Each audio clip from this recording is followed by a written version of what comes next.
Okay, so this is how to use the Panda dual twin portable washing machine. First, this side's the washer, this side's the dryer. This dial here, you set this to drain when you're finished with washing it. This middle one will wash on this middle setting here or over here on the wash set. Yeah. So, first, you put all your clothes inside, plus your soap. I suggest using a liquid fabric softener as well, since all you have is a spin dryer. You're not going to fill the water past this little blue lint catcher right here. Okay? Yeah. So you get 2 of these tubes. Yeah. One goes on this one. Yeah. So the skinny end goes on there. See? Then this See, Papa? goes See, Mama? See, Mama? here. See, Mama? Don't mind my stained sink. See, Mama? Okay? And then you turn on the water.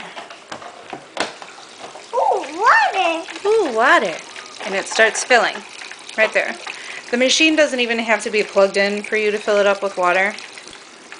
So, yes, that's what it looks like as it's filling up with water.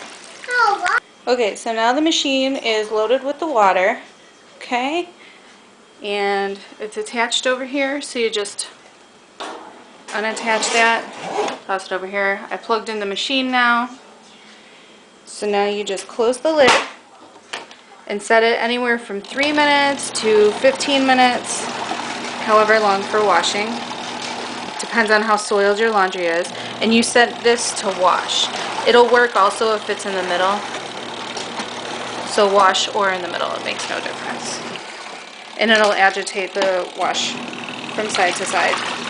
First the right, then the left, then the right, then the left. Okay, so now that it's done washing, flip it open.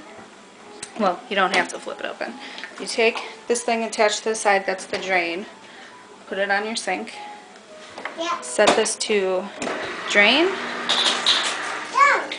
And it'll start draining all the dirty water out.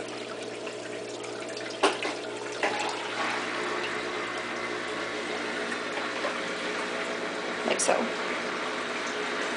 This attachment you can actually take off. You don't need it anymore. Okay, now while it's still draining, you can take this stuff out of the top because you're probably going to do more than one set of dry, as it works better that way, and this little dryer does not fit that much. And I will also show you how to do the rinse with this also.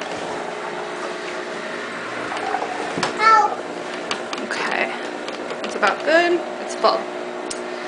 So, when you take the top, put this back on, okay, close that, and now while it's still draining, you can turn this on. Set it for however long you want it to spin for. Mine's a little heavy, so it was shaking at first. Now there's also another attachment that you can put here, much like filling it with water from hay. While it's spinning, you can take some water and you can dump it into here, and this rinses the clothes also. This is kind of like the rinse, spin, dry cycle. This is also where you can set up another attachment, like this. Run it to your sink. I prefer to just dump a little bit of water in. Now also, when you open this, even if the timer's not done yet, it'll stop spinning for safety reasons. Alright guys, I'm on my second load of the drying. I just wanted to mention, make sure that you leave the drain over here so that the stuff out of the spin dryer, a lot of water is still going to come out of here from the washer and from the dryer. So make sure you leave that on there too. Alright guys, last load of laundry. I just wanted to show you that when there's a really light load that's in there, it makes almost no noise. It just hums a little bit. So the more laundry you put in there, the heavier it is, the louder it's going to be. But this is a pretty quiet machine for washing and for drying, and it's an awesome size too. It's only about 2.5 feet tall, and it's about 2 feet wide. Alright guys, laundry is all done. Just a couple of suggestions, things I'd like to mention. If it seems like your machine leaks at all, if it's wet around the bottom, take into consideration there's this little hole right here that water can spill out of if you overfill it really past the blue lint catcher. It can fall out in there and get on the floor. I guess it's a design flaw. I'm not really sure why it's there. But when you are rinsing things in the dryer, you can feel like a mist come out of it also. So it can come out of the dryer too, down into there. That's one thing I wanted to mention. Other thing is when you're all done using it, I'd leave the top open so that it can air out and dry out. Otherwise, it'll get like a musty smell in there since it's not hooked up to machines that'll pump it all out. Alright, when you're all done with washing everything, you're going to want to set it up on a counter or something if you can, unless it's high up from the drain in the first place. And you're going to want to let the drain drain everything out, because there's going to be a lot left in here if you're lifting that over something.